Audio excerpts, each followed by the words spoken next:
Lo que demostraré es que la reciente visita del rey Carlos a Washington, especialmente su discurso a los miembros del Congreso de Estados Unidos, fue una provocación deliberada diseñada para revitalizar la llamada relación especial que Carlos y sus amigos de la City de Londres temían que se perdiera con Trump en la Casa Blanca.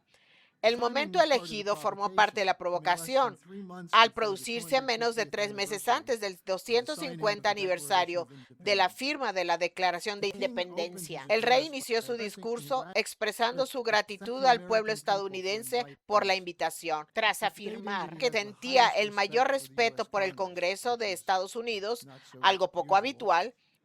Dijo, entre una serie de falsedades, sobre los destinos entrelazados de ambos países. Somos notablemente similares, afirmó, con una relación que abarca 4 siglos.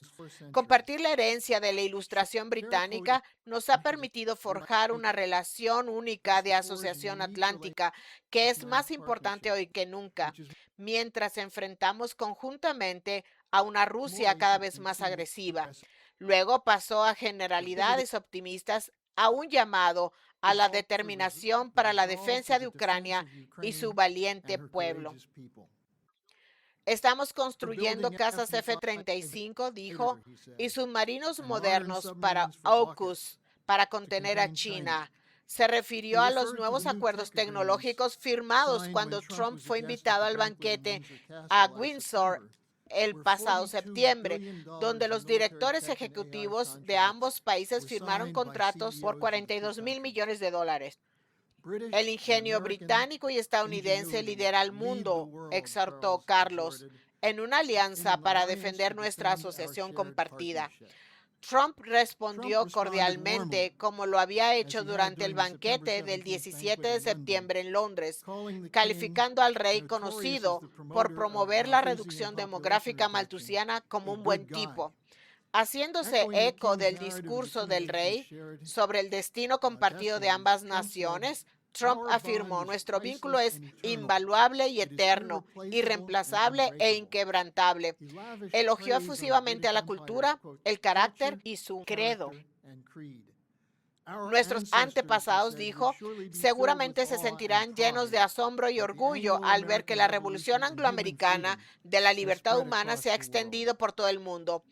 En medio del sentimentalismo de estos comentarios, no sorprende que nadie prestara atención a un informe publicado por el Comité de Relaciones Internacionales y de Defensa de Chatham House el 22 de abril, solo días antes de que Carlos llegara a Estados Unidos. El informe titulado Adaptación a las nuevas realidades, reequilibrio de la alianza entre Reino Unido y Estados Unidos, fue presentado a la Cámara de los Lores por Lord Robertson, ex secretario general de la OTAN, quien lo describió como una conclusión de que el Reino Unido ya no podía contar con Estados Unidos para defender sus intereses comunes y tendría que desarrollar alianzas más diversas. En cuanto a que este viaje fuera una provocación, ningún miembro del Congreso señaló la flagrante ironía de la ocasión, que Carlos promoviera una visión ilusoria de la alianza estratégica para reafirmar la relación especial en vísperas del 250 aniversario de la firma de la Declaración de Independencia, la independencia de Gran Bretaña. El propio Carlos hizo referencia a la ironía de su presencia allí, bromeando con que no había venido, cito, como parte de alguna astuta acción de retaguardia. Pues bien, contrariamente a la visión ficticia de la relación angloamericana presentada por el rey, no existió la idea de una asociación en igualdad de condiciones entre los oligarcas de la City de Londres y los colonos estadounidenses desde el establecimiento de la primera colonia permanente en Jamestown, Virginia, en 1607 hasta la actualidad. Los imperialistas londinenses trataron a sus colonias con el mismo desdén que sus rivales imperiales a las suyas, considerándolas una fuente de riqueza en materias primas, mano de obra barata y en algunos casos recursos militares. Las compañías comerciales británicas importaban pieles, madera, suministros navales y pescado, y reclutaban hombres de las colonias como soldados, por ejemplo, contra los franceses en el frente americano durante la Guerra de los 7 Años de 1700 1656 a 1763. Un breve repaso de la historia de la colonia de la Bahía de Massachusetts demuestra las intenciones del imperio. Fundada en 1628, su carta fundacional fue revocada en 1684, cuando los estadounidenses comenzaron a rebelarse contra el trato recibido por el imperio. El Parlamento aprobó la Ley de Navegación de 1660 para limitar su libertad económica, prohibía el uso de barcos no británicos para el comercio, exigía que todas las exportaciones, incluidas las materias primas, pasaran primero por Londres y que los ingresos del comercio se utilizaran para comprar productos fabricados en Gran Bretaña. Esta ley es un ejemplo temprano de las acciones imperiales que socavan la soberanía mediante restricciones impuestas a los países, como el uso de sanciones, embargos, planes de ajuste estructural, prácticas que continúan vigentes hoy en día, por ejemplo, contra Irán. Esto es lo que el secretario del Tesoro de Estados Unidos, Besant, elogió como estadismo económico. Cabe señalar que un informe reciente del Grupo de Expertos de Inteligencia Militar británico, RUSI, puso a la Compañía Británica de las Indias Orientales, disuelta en 1874, para que las corporaciones multinacionales sigan como ejemplo hoy en día. The Bay Company responded by coining their own money, the Pine Tree Shilling.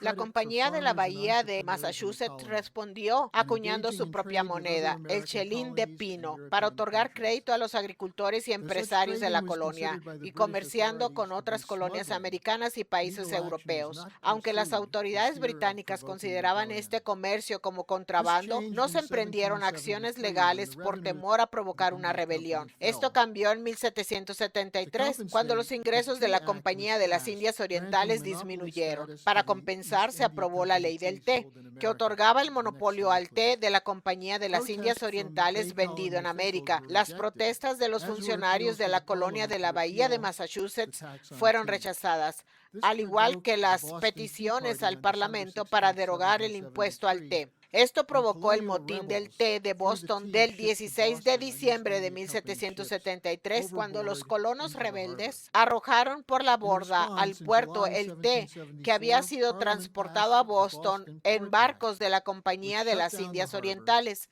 En respuesta, en julio de 1774, el Parlamento aprobó la ley del puerto de Boston, que cerró el puerto, revocó la carta fundacional de la colonia de la Bahía de Massachusetts y ordenó que los juicios de los ciudadanos se trasladaran a Londres. Además, se impuso una exigencia de restitución para cubrir las pérdidas de la Compañía Británica de las Indias Orientales y se aprobó la ley de acuartelamiento, que obligaba a alojar tropas británicas sin el permiso del propietario, todo lo cual sirvió de catalizador para la rebelión. El 1 de febrero de 1775 se presentó una última apelación ante el Parlamento contra esas medidas. Fue rechazada ante la mirada de Benjamin Franklin desde la Cámara. 2 meses después, el 18 de abril, se produjeron disparos contra el ejército británico en Concord, Massachusetts, y al día siguiente en Lexington. El famoso disparo que resonó en todo el mundo. Las disputas sobre la política económica y comercial reflejaban una brecha aún mayor entre las colonias y Londres, un desacuerdo filosófico sobre la naturaleza humana y el papel del gobierno.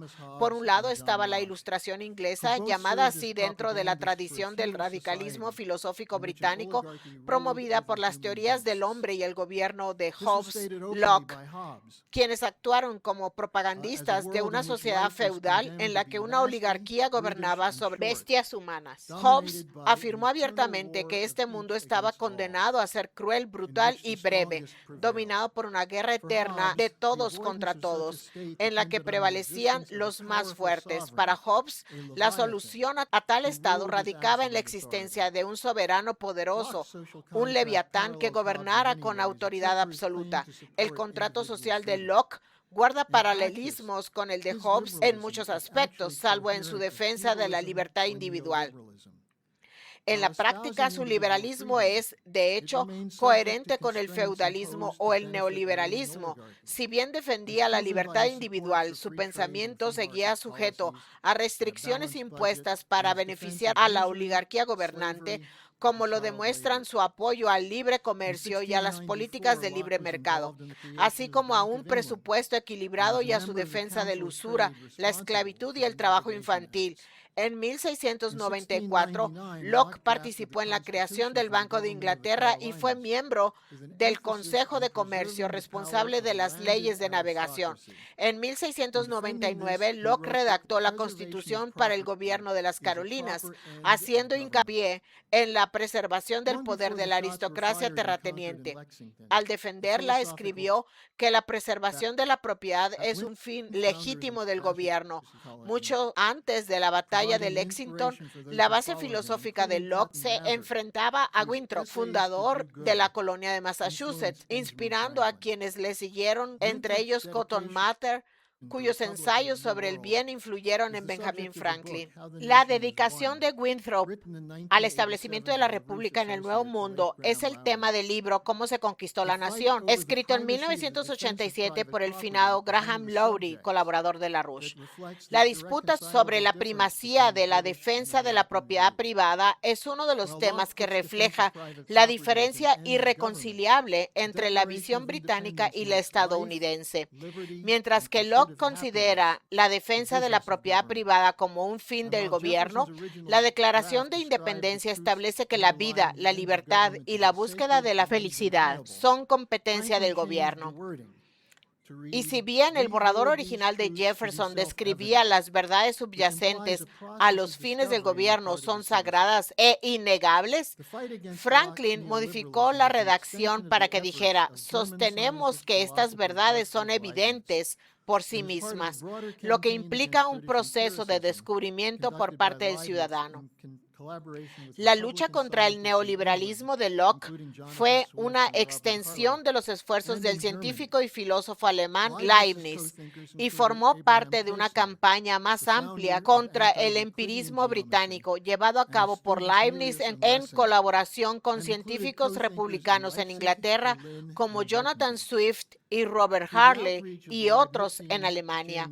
Entre los colaboradores de Leibniz se encontraban Abraham Kästner y sus alumnos Melius y Lessing, así como pensadores en Leipzig, Berlín y Gotinga.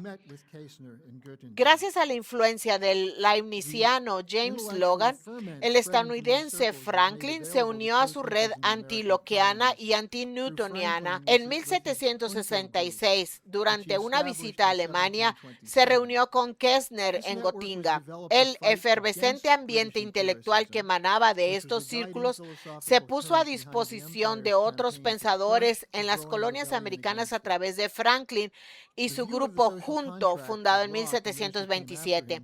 Esta red se creó para combatir el empirismo británico, la corriente filosófica que guiaba la campaña del imperio para sofocar la creciente rebelión. La concepción del contrato social de Locke y sus sucesores como Newton y Bentham era coherente con su visión de la naturaleza estática del universo físico. Para Locke, la mente humana podía registrar sensaciones, pero al igual que la mente de una bestia, no podía crear.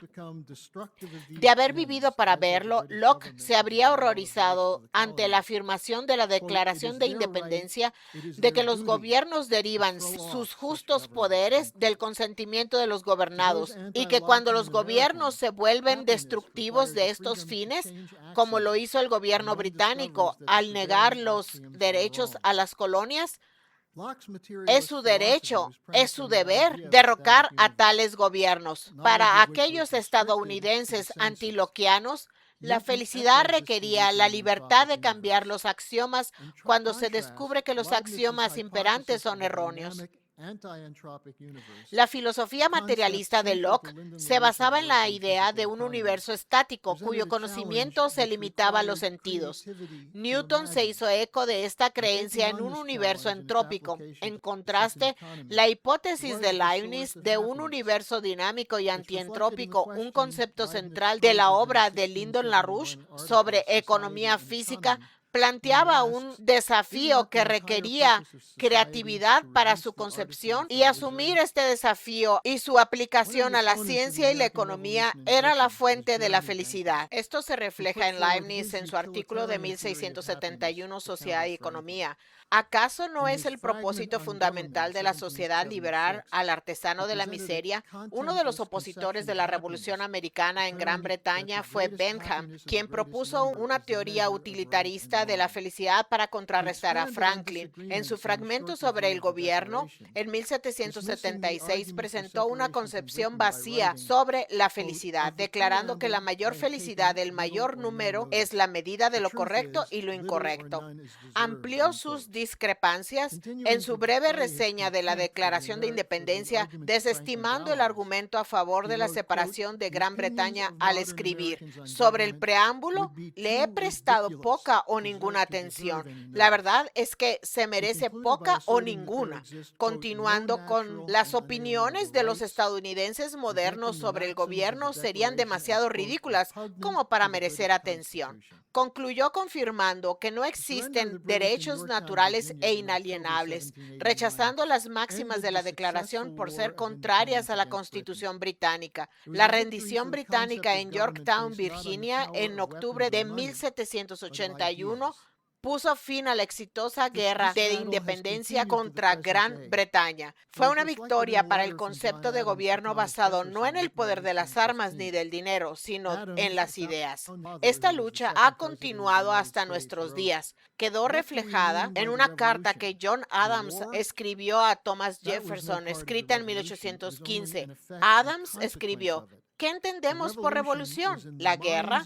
Eso no formaba parte de la revolución, fue solo un efecto y una consecuencia de ella. La revolución estaba en la mente del pueblo, y esto se gestó entre 1760 y 1775, en el transcurso de 15 años, antes de que se derramara una sola gota de sangre en Lexington.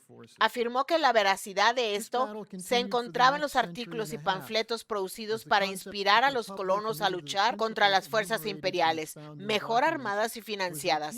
Esta batalla continuó durante el siglo y medio siguiente, mientras el concepto de una república comprometida con los principios enumerados en sus documentos fundacionales se ponía a prueba repetidamente, a veces por la guerra y también por ataques subversivos contra los ideales de los fundadores. Uno de los promotores de la declaración fue Henry Carey, asesor del presidente Lincoln, cuyo padre Matthew había sido aliado y editor de Franklin. En 1851, Carey escribió un panfleto, La armonía de los intereses, que era un informe sobre esta lucha constante. Carey escribió: dos sistemas se presentan ante el mundo. Uno apunta al pauperismo, la ignorancia, la despoblación y la barbarie. El otro al aumento de la riqueza, el bienestar, la inteligencia, la acción conjunta y la civilización. Uno apunta a la guerra universal, el otro a la paz universal. Uno es el sistema inglés, al otro podemos estar orgullosos de llamarlo sistema americano. La búsqueda de la felicidad estaba arraigada en la mentalidad estadounidense.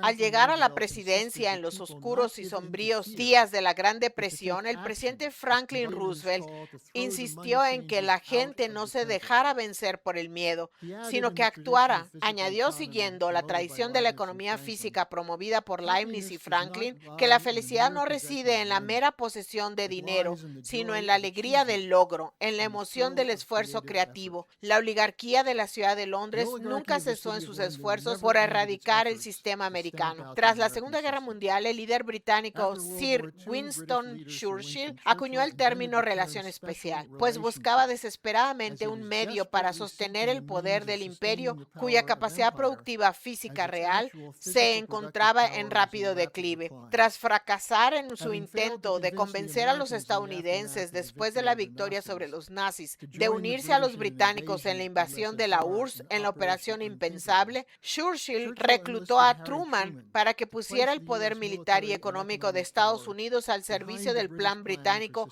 para mantener el imperio como un aliado crucial durante la guerra. Esto incluyó la creación de la OTAN, que uno de which was sus aptly creadores, described Lord by one of its Ismay, creators, describió Lord Ismay, acertadamente como una as having organización one con una job: sola misión: to keep the mantener a la Soviet Unión Union out Soviética and fuera, a los Americans in estadounidenses and the dentro Germans y down. a los alemanes bajo As an control. expression Como of expresión classic de la City of London geopolítica clásica de la geopolitics, City de this Londres, remains a esto danger sigue to the representando un USA to peligro the para present Estados day. Unidos hoy. El 4 de On julio de July este 4th año, of this al year, as conmemorar we el commemorate the 250 aniversarios 250th de la anniversary of the Declaración de Declaration of Independencia, la Independence, mejor the manera best de way to give agradecer a thanks los to the padres founding fundadores de sovereigns of the Estados United Unidos States es is reafirmar to los reassert the principios que principles which sustentan underlie nuestras our freedom, libertades, tal como se as exponen en elaborated in este this document, documento, y and rechazar to los reject the appeals llamamientos from de today's los imperialistas imperialists actuales para that que we revive the reavivemos la special relación relationship. especial. En cambio, Instead, aceptemos los desafíos que accept the tenemos por challenges delante before a us la in manera the American way. estadounidense, siendo Be happy. felices.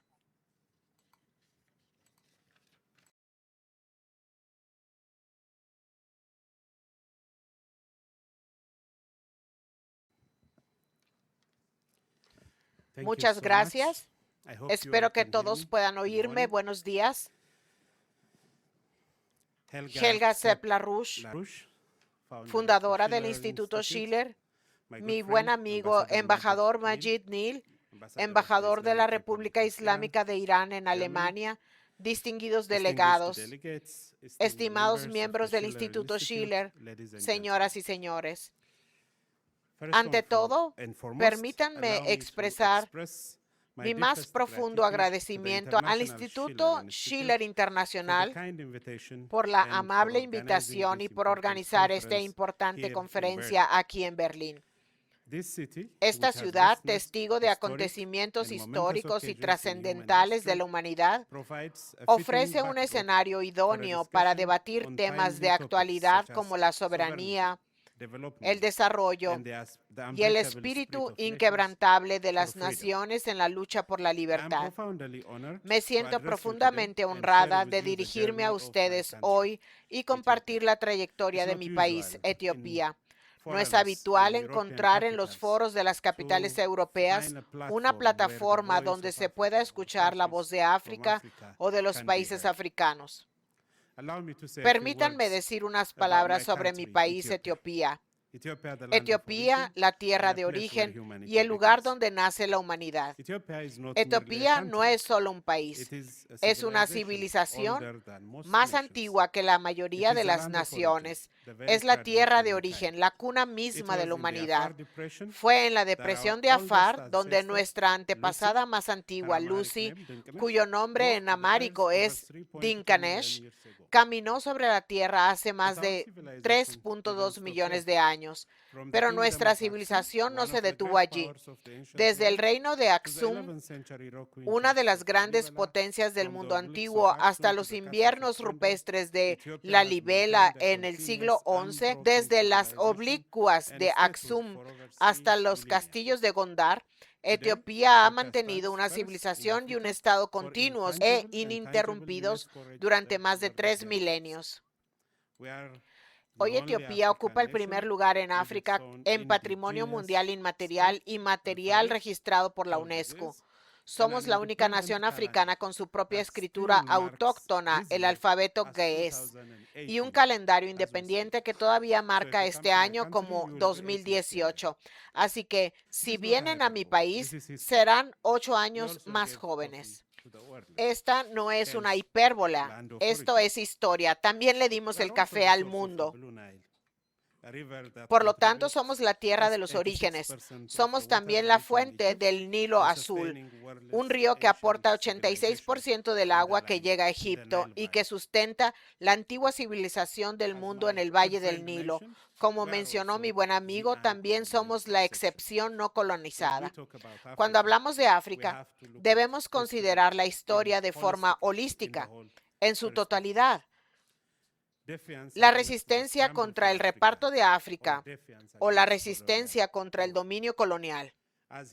Como nos cuenta la historia, se dice que las potencias europeas que participaron en la infame conferencia de Berlín de 1884-1885 reconocieron a Etiopía como una esfera de influencia colonial italiana, aunque ya era soberana en ese momento. Sin embargo, Italia tuvo que rendir cuentas y la conquista no se produjo inmediatamente después de Berlín. ¿Por qué? Porque Etiopía ya era una nación soberana. Eso no se podía ocultar. Si bien el reparto de África extinguió la independencia de naciones africanas, con la excepción de Liberia, Etiopía se mantuvo como el único país africano que nunca cayó bajo dominio colonial. Cuando la Italia colonial se adentró en el territorio intentando imponer el infame Tratado de Guichale, un fraude que, según la versión italiana, establecía un protectorado, mientras que el texto en amárico negaba tal cosa. El entonces emperador etíope Menelik II desenmascaró el engaño con brillantez diplomática. La guerra siguió. Italia, armada con artillería moderna y sintiéndose superior, marchó hacia las montañas de Tigray en el norte de Etiopía. De ahí surgió la batalla de Adwa, un acontecimiento que conmocionó al mundo. En la mañana del 1 de marzo de 1986, en Adwa, las fuerzas etíopes unidas bajo el mando del emperador Menelik II y la legendaria emperatriz Taitu Betul, quien comandaba su propio ejército, aniquilaron a las fuerzas coloniales italianas. Que conste que Etiopía no ganó por emboscada, sino por atribución de méritos. Se ganó una victoria en una batalla convencional a campo abierto contra un moderno ejército europeo. Las fuerzas del general italiano Baratteri fueron rodeadas y aplastadas. Más de 7,000 soldados italianos murieron, 3,000 fueron hechos prisioneros. La victoria de Adwa tuvo repercusión en todos los continentes colonizados. Demostró que la ideología ultramarxista basada en el color de la piel que justificaba la hostilidad colonial era errónea. África podía derrotar a Europa. Para los etíopes no fue simplemente una batalla, fue una declaración de libertad eterna. Adwa se convirtió en un símbolo de libertad para la raza negra en todo el mundo, inspirando movimientos anticoloniales desde Jamaica hasta Sudáfrica y anunciando movimientos panafricanistas a nivel mundial. Como Etiopía nunca perdió su independencia, pudo ocupar un lugar destacado entre las naciones cuando otras no pudieron. En 1923, Etiopía se unió a la Sociedad de Naciones, siendo una de las dos únicas naciones africanas independientes en hacerlo. Cuando Italia fascista invadió de nuevo en 1935, el entonces emperador etíope Haile Selassie se presentó ante la Sociedad de Naciones y pronunció una advertencia profética, y cito: "Somos nosotros hoy, mañana ustedes". La Liga le falló a Etiopía entonces, pero Etiopía nunca fracasó gracias a su seguridad colectiva. Tras la Segunda Guerra Mundial, Etiopía se convirtió en miembro fundador de las Naciones Unidas en 1945, siendo una de las 4 naciones africanas que firmaron la Carta de la ONU como miembro fundador junto con las grandes potencias.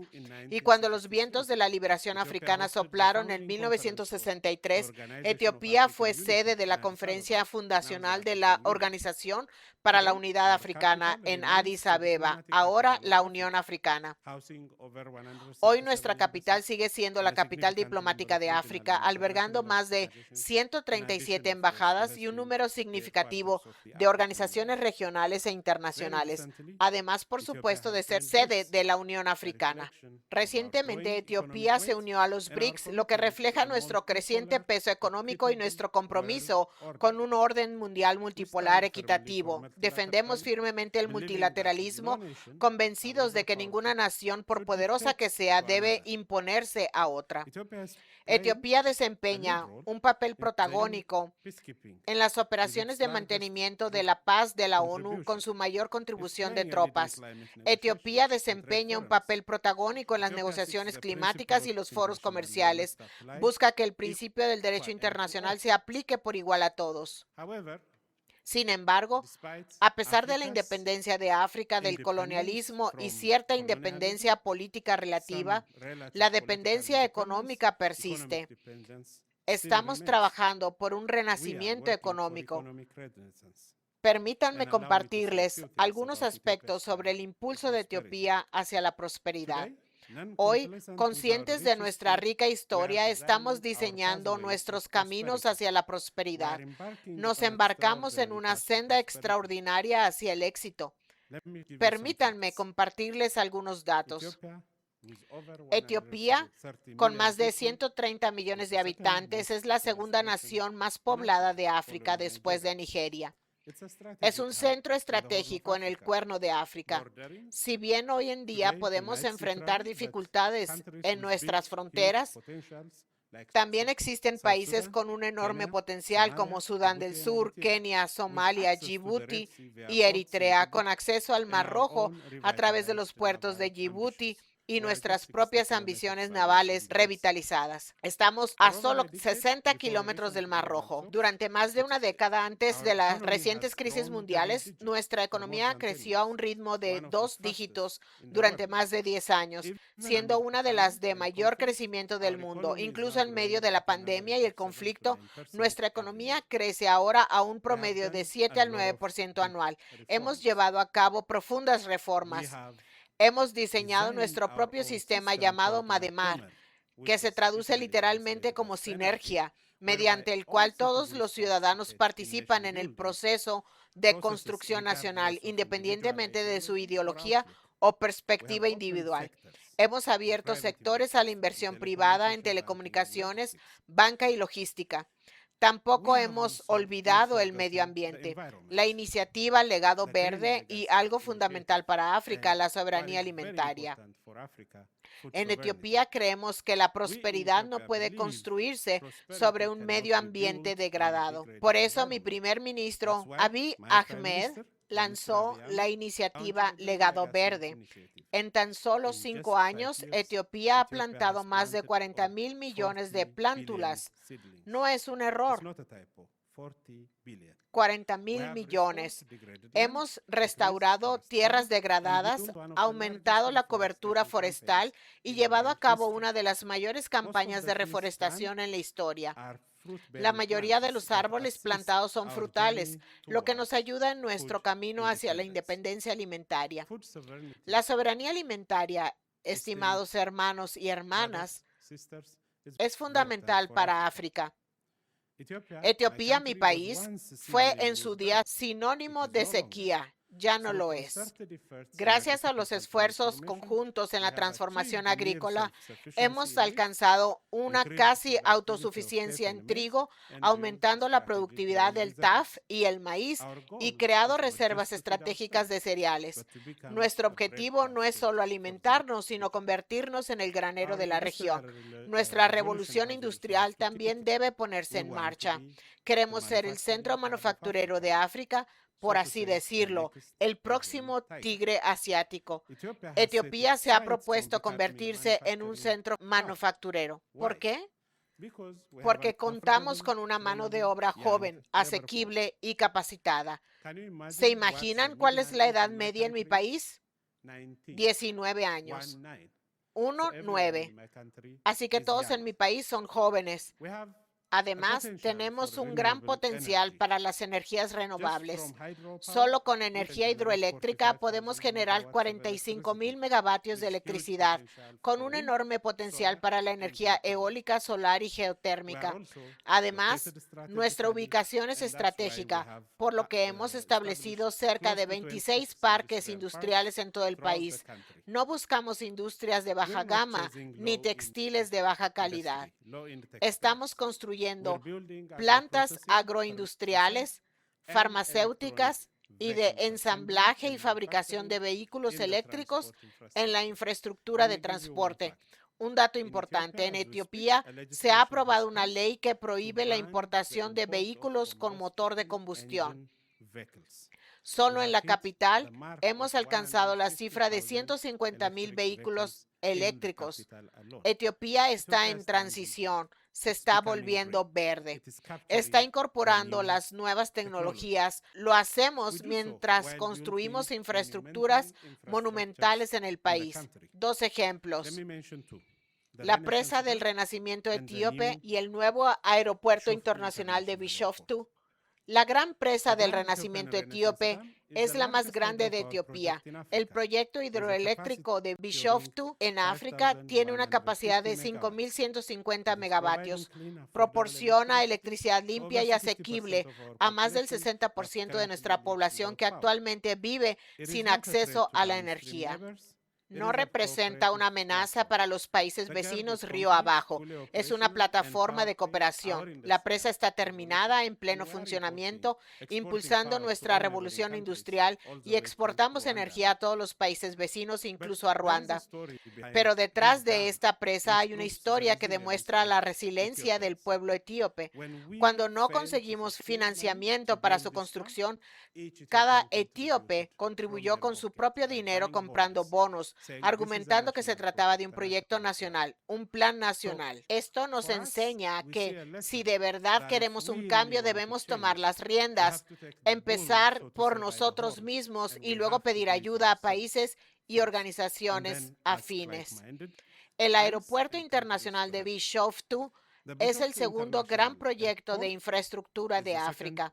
Se trata de un moderno centro de aviación de vanguardia donde Ethiopian Airlines, ya la aerolínea más grande y rentable de África, con 140 destinos internacionales y 30 nacionales, opera con su flota actual de 200 aviones, mientras que otros aeropuertos cierran y otras aerolíneas se declaran en bancarrota. Ethiopian Airlines prospera. El nuevo aeropuerto, que se construirá a tan solo 50 kilómetros de la capital, está diseñado para gestionar 100 millones de pasajeros al año. Esto consolidará a Addis Abeba como puerta de entrada aérea a África. No es un sueño. La construcción ya está en marcha. Se están llevando a cabo proyectos de importancia estratégica, como un proyecto de fertilizantes de $4,000 millones con Dangote y la revitalización del sector hotelero. Aspiramos a ser sede de la COP32 en 2027, donde el mundo se reunirá en mi país. ¿Por qué menciono todo esto? Señoras y señores, lo digo porque Etiopía ya no busca ayuda externa. Trabajamos y abogamos por una prosperidad compartida con nuestros vecinos inmediatos y más allá. Nuestro camino hacia la prosperidad se define por un principio fundamental: el derecho del pueblo etíope a determinar su propio destino sin injerencias externas. Reitero, el derecho del pueblo etíope a determinar su propio destino sin injerencias externas. Hemos visto a demasiadas naciones brindar ayuda con condiciones o consejos que sirven a intereses extranjeros. Etiopía combatió el colonialismo con sangre. No renunciará a su soberanía ahora. Nos oponemos a cualquier forma de coerción disfrazada de condicionalidad. Como país, hemos cometido errores. Sí, persisten los conflictos internos, las tensiones étnicas y otros desafíos, pero los estamos afrontando mediante el diálogo nacional, reformas inclusivas y soluciones propias. En esta noble empresa necesitamos socios, no amos. Por eso estamos a la vanguardia de los países que defienden el principio de soluciones africanas para los problemas africanos en la ONU y otros foros multilaterales. Para concluir, hago un llamado a la colaboración con dignidad. El Instituto Schiller ha defendido durante mucho tiempo los ideales de humanidad universal, paz y desarrollo. Hoy les digo, miren a Etiopía no como un caso de caridad, sino como una civilización renacida. Desde Lucy hasta Gerd, desde Adwa hasta BRICS, desde la sequía hasta la soberanía alimentaria. Mi país, Etiopía, está escribiendo una nueva historia. Trabajemos juntos, Berlín y Addis Abeba, Europa y África y el resto del mundo, en un espíritu de colaboración equitativa, invirtiendo en parques industriales, comprando a las fábricas, aprendiendo de nuestros planes de reconstrucción y respetando nuestras decisiones. Somos un país libre de inhibiciones coloniales, un faro, por así decirlo, y esa luz no se ha apagado. ahora ilumina nuestro camino hacia la prosperidad. Gracias y que la paz reine entre todas las naciones. Muchísimas gracias.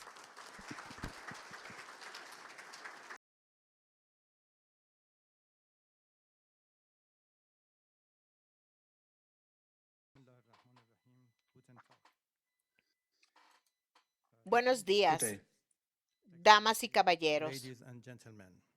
Es un gran honor y un placer participar en esta importante conferencia aquí en Berlín. Quisiera agradecer sinceramente a los organizadores del Instituto Schiller por reunir académicos, diplomáticos y centros de investigación de diferentes partes del mundo para debatir una de las cuestiones más importantes de nuestro tiempo: el futuro del orden internacional y el diálogo entre civilizaciones. Mi intervención, o mejor dicho, el núcleo de mi discurso tendrá una duración de 1 minuto y medio. El resto del tiempo se dedicará a desarrollarla con mayor detalle. Para comenzar, quisiera plantear 5 preguntas y respuestas breves.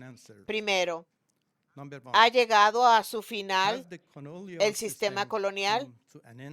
La respuesta es sí.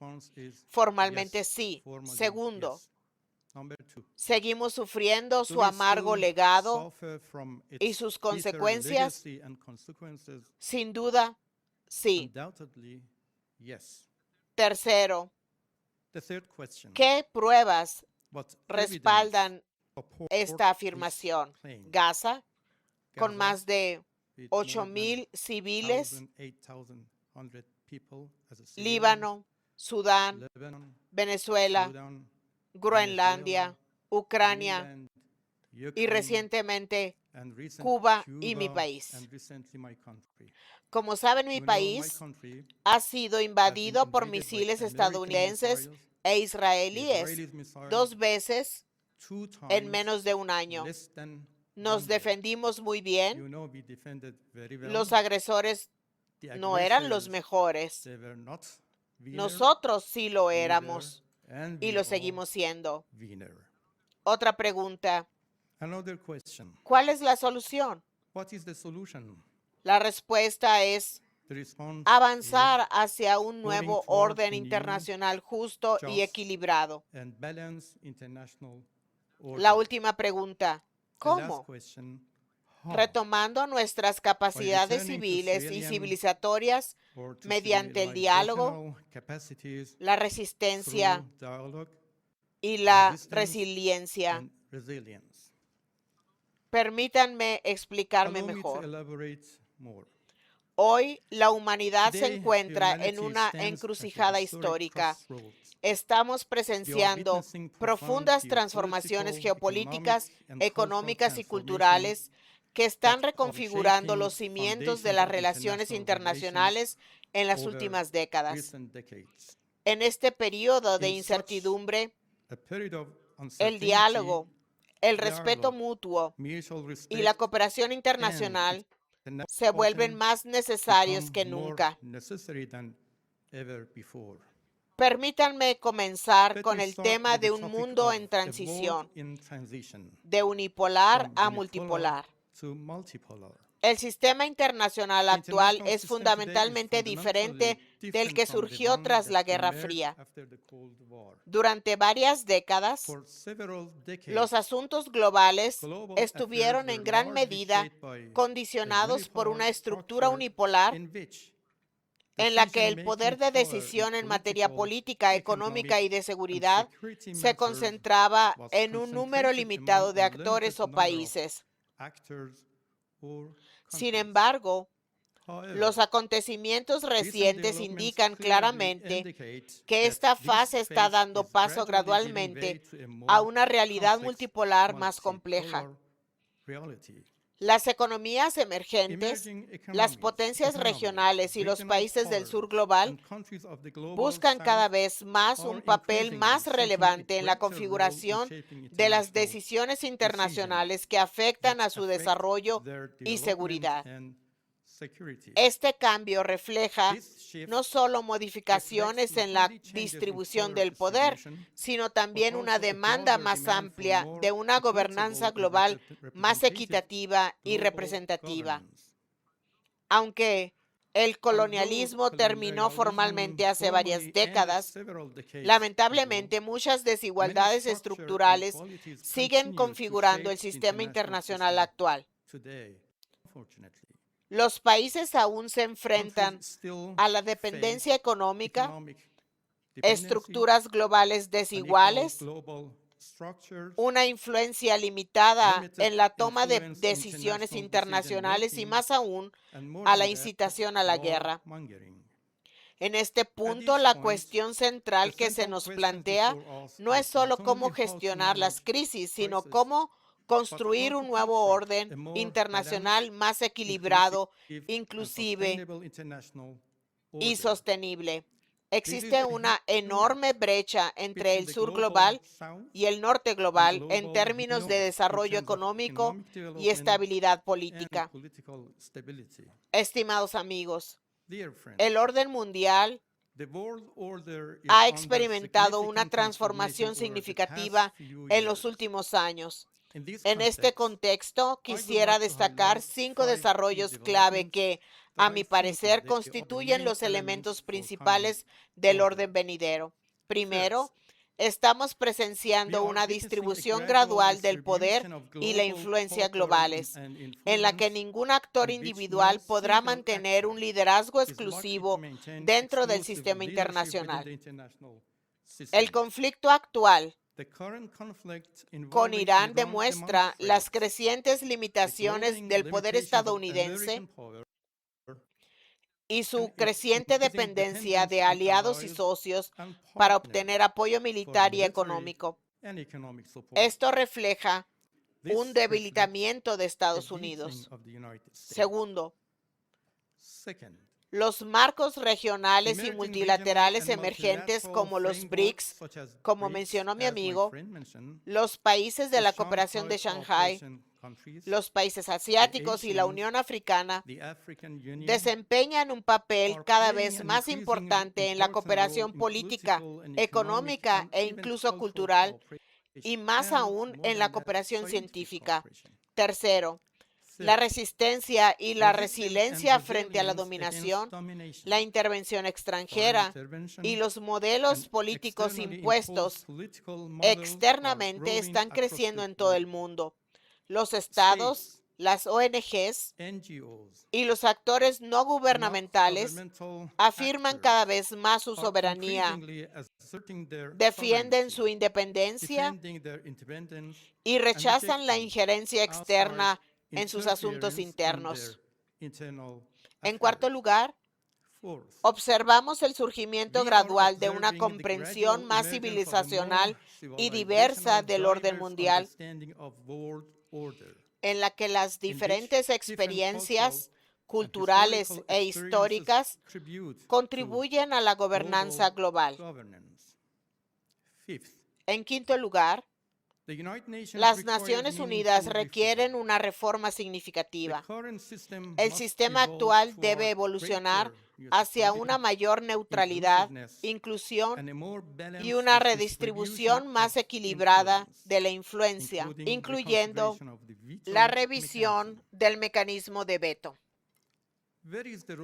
¿Cuál es el papel de Irán? Irán representa una de las civilizaciones más antiguas del mundo. Ha servido históricamente como puente entre culturas, religiones, regiones y tradiciones intelectuales. La perspectiva iraní sobre las relaciones internacionales siempre ha hecho hincapié en el diálogo, la coexistencia pacífica, el respeto mutuo y la comprensión cultural. En este sentido, el concepto de diálogo entre civilizaciones sigue siendo de gran relevancia en el mundo polarizado actual, e Irán cree firmemente que la paz duradera puede lograrse mediante el respeto, la dignidad, la diplomacia y la dignity, colaboración diplomacy, constructiva and constructive entre engagement naciones among y nations and civilizaciones, civilizations.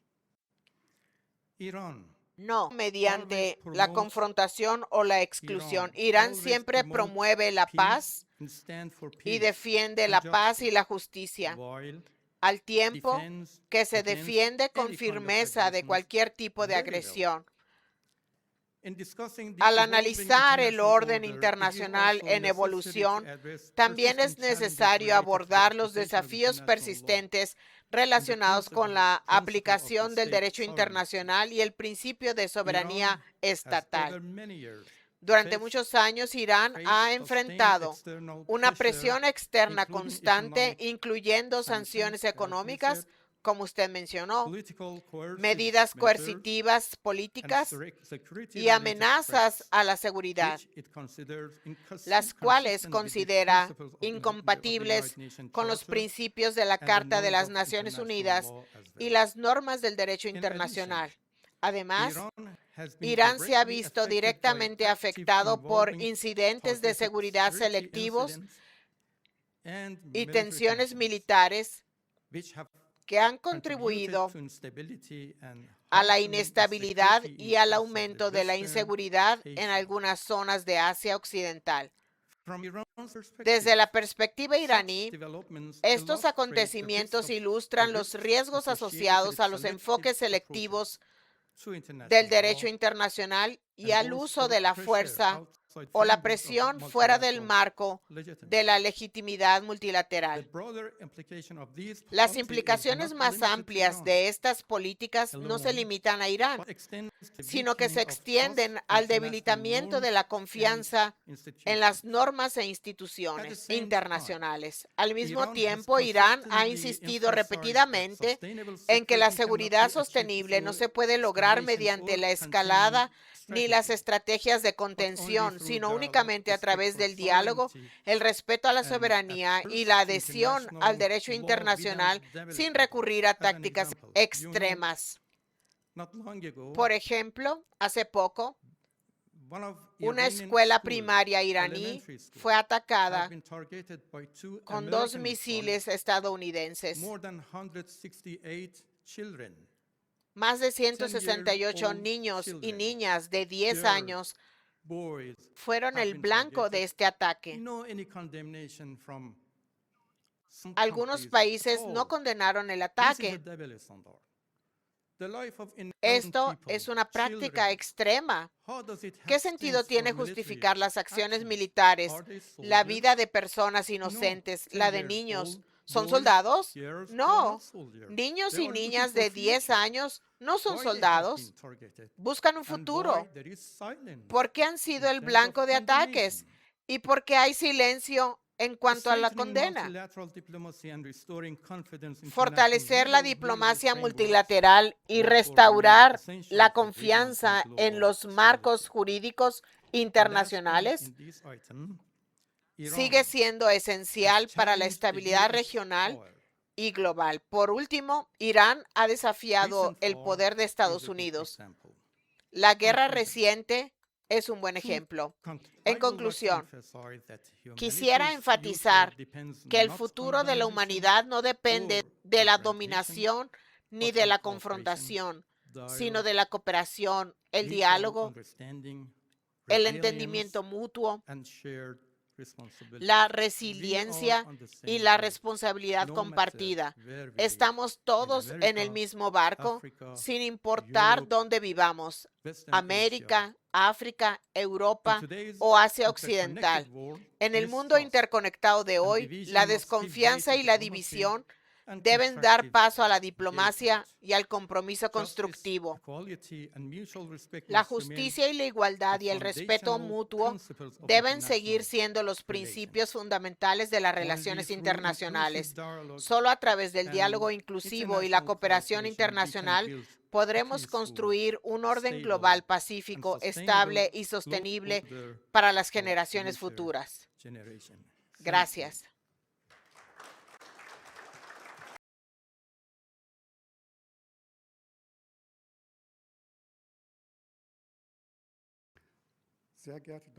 Damas y Ladies and caballeros, gentlemen, Salam alaikum. Assalamu alaikum. First of all, I would Quisiera like to expresar extend mi my sincere sincero thanks to the agradecimiento al Schiller Instituto Institute, Schiller y en particular particular a la señora Helga Sepp-LaRouche por brindarnos la oportunidad de intervenir hoy aquí, presentar nuestro trabajo. Valoramos enormemente esta importante conferencia y su enfoque en la urgente necesidad de una nueva arquitectura democrática y de seguridad internacional. Estamos convencidos de que este debate se celebra en el momento oportuno y reviste gran importancia para el futuro de muchos países en desarrollo y afectados por crisis, incluido Afganistán. Mi nombre es Daoud Assimi y hoy hablo en nombre de la Organización de Investigación y Desarrollo Avicena, una organización afgana independiente, apolítica y sin ánimo de lucro, dedicada al conocimiento, el desarrollo y la planificación del futuro. Es un gran honor para nosotros estar aquí hoy. Quisiera aprovechar esta oportunidad para agradecer al Instituto Schiller su especial compromiso con Afganistán. Tras los cambios políticos de 2021, muchos afganos sintieron que su país estaba siendo cada vez más olvidado por la comunidad internacional. Con la iniciativa Operación Avicena, el Instituto Schiller envió una señal importante sobre la construcción, el desarrollo de infraestructuras y la creación de perspectivas a largo plazo para Afganistán. Hoy, junto con nuestros socios en Kabul, pudimos presentar y debatir estas ideas en la conferencia. La respuesta fue muy positiva. Aproximadamente 600 hombres y 200 mujeres asistieron a la conferencia. Por ello, queremos expresar nuestro sincero agradecimiento al Instituto Schiller. Señoras y señores, el mundo actual se enfrenta a numerosos desafíos simultáneamente. Hay inestabilidad, incertidumbre económica, problemas energéticos, riesgos climáticos, migración y creciente pobreza. En muchos países en desarrollo, la población sufre no solo la falta de seguridad, sino también la falta de perspectivas, la debilidad de las instituciones y el acceso limitado a la educación y la atención médica. Por ello, estamos convencidos de que la seguridad y el desarrollo son inseparables. La estabilidad duradera no surge únicamente mediante medidas políticas o militares. Requiere oportunidades económicas, instituciones que funcionen correctamente, infraestructura, educación y la oportunidad para que las personas contribuyan a forjar su propio futuro. Afganistán ilustra esta realidad con especial claridad.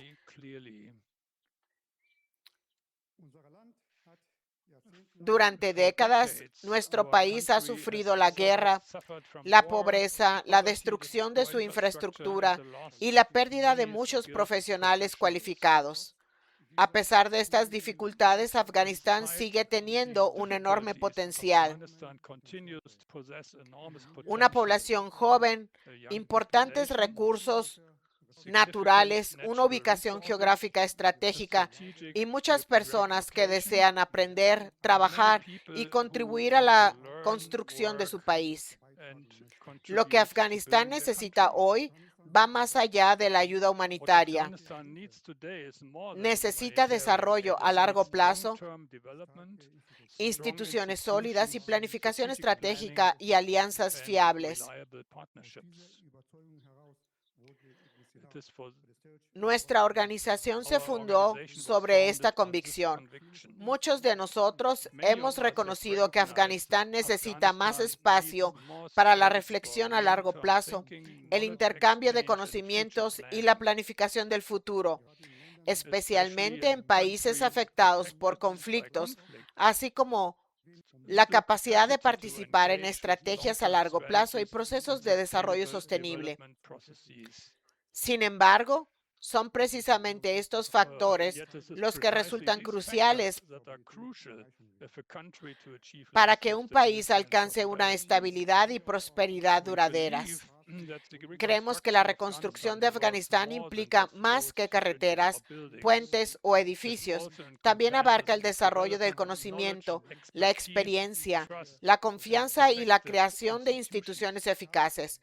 Por ello, reunimos a profesionales afganos de diferentes regiones, grupos étnicos y ámbitos profesionales.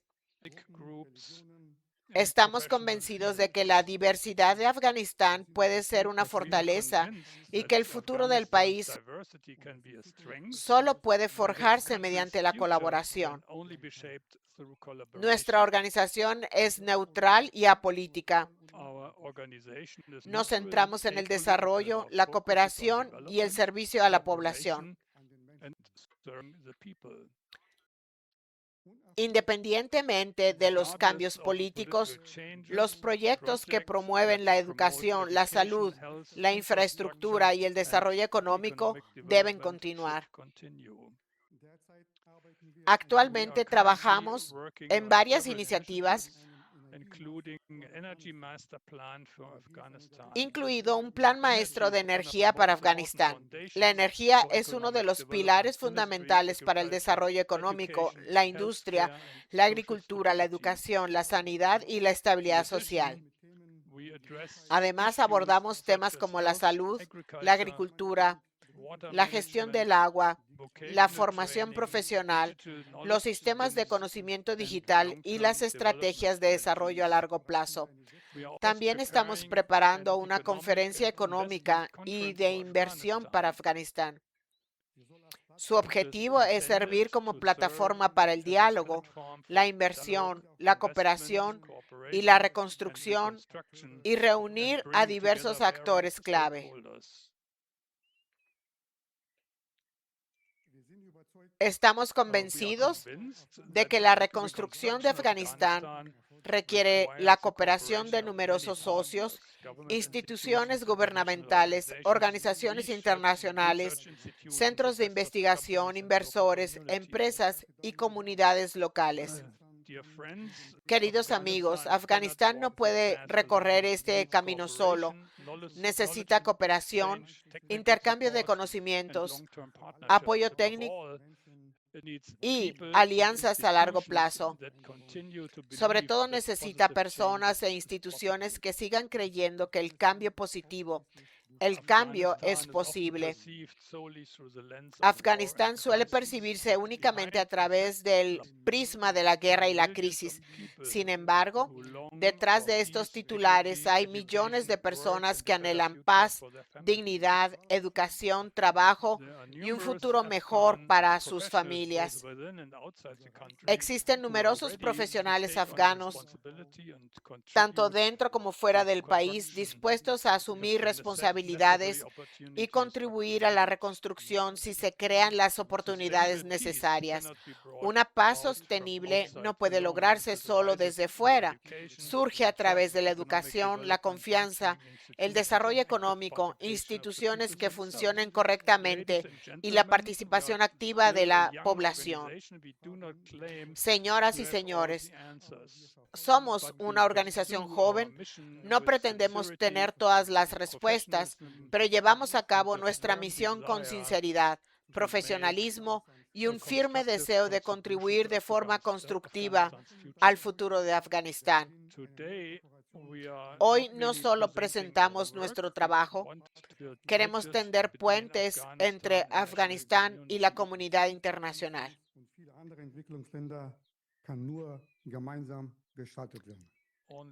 Gracias por su atención.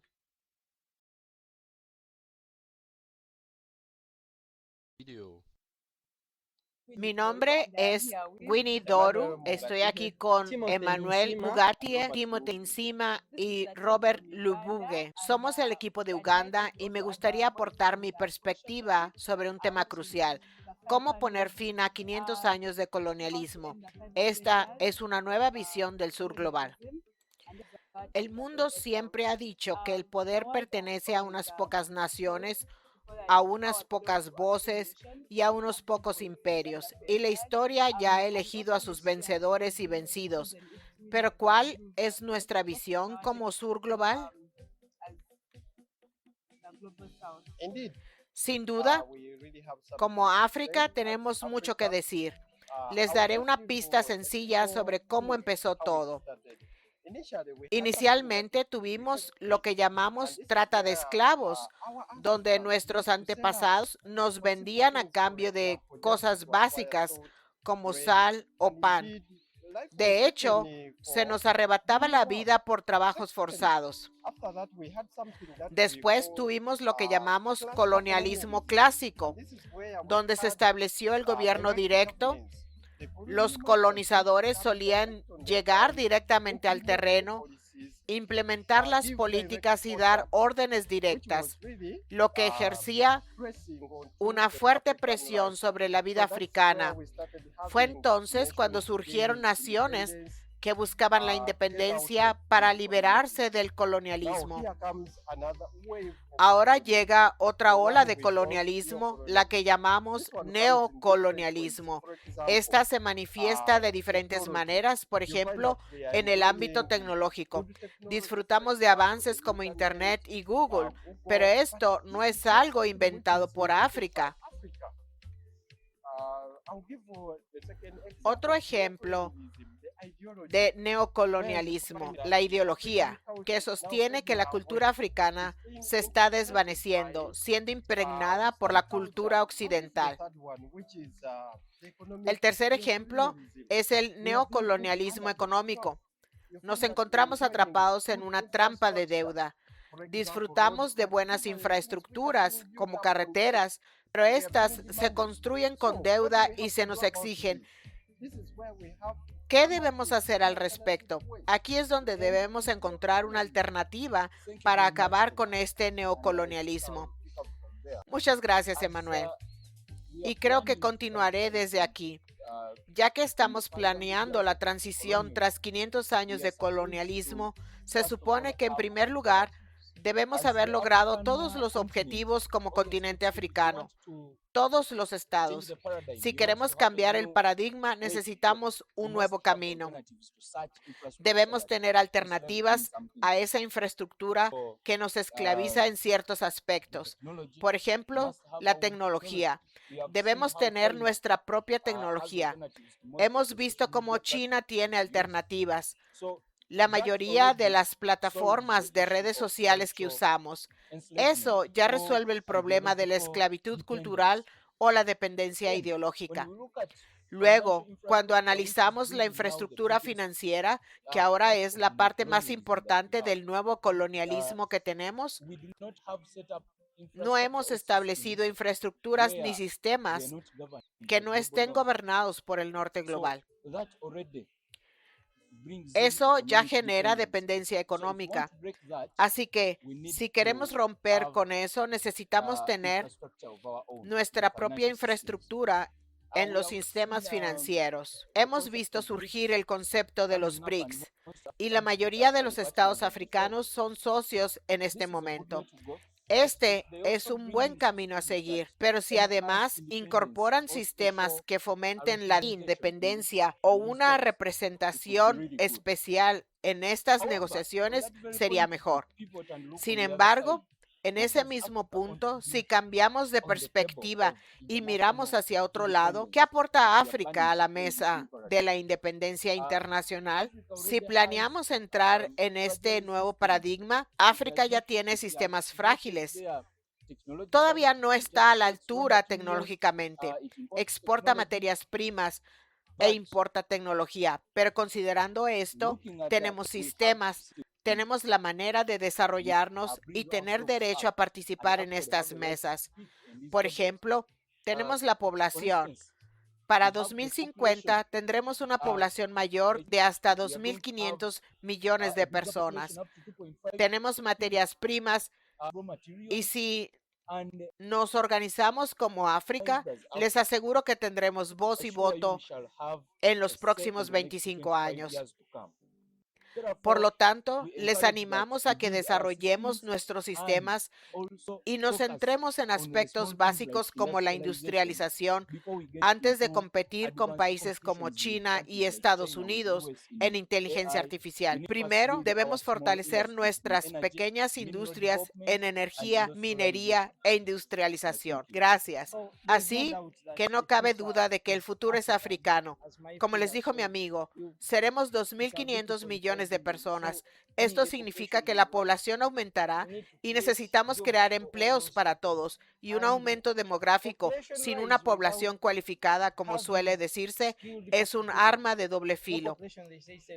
Si la población está altamente cualificada, nos beneficiará. Esa es la única manera en que África puede beneficiarse de su población. Pero si la población no está altamente cualificada, puede convertirse en una carga. Por lo tanto, necesitamos capacitar a nuestros jóvenes y también fomentar y cambiar su mentalidad. Por ejemplo, el sistema educativo aquí es principalmente teórico y no práctico, y termina esclavizando las mentes de nuestros jóvenes. Pero también miren la tecnología. Por ejemplo, si tal vez, damos el ejemplo, si Google cerrara sus operaciones en Uganda, con todo eso, ¿sobreviviremos? Es imposible poner fin a 500 años de opresión si no tenemos nada que ofrecer. Por lo tanto, debemos construir de alguna manera contando nuestra propia historia, porque creo que si la contamos, la verdad es que hay esperanza. Los países africanos están resurgiendo, pero si no contamos historias positivas sobre nosotros, otros pueden contar una historia diferente. Así que debemos contar nuestras propias historias y fomentar la cooperación entre países. Que quienes tienen la tecnología cooperen con quienes no la tienen, que los que tienen cooperen con los que no tienen. Y así es como pondremos fin a esta lucha, a estos 500 años que han sido una prisión para nosotros. Tomás Sankara dijo una vez que quien te alimenta te controla. Creo que este es el momento adecuado para que África deje de depender de la ayuda externa y contribuya con su propio sustento. Muchas gracias por escucharnos. Y este es un equipo de Uganda. Adiós.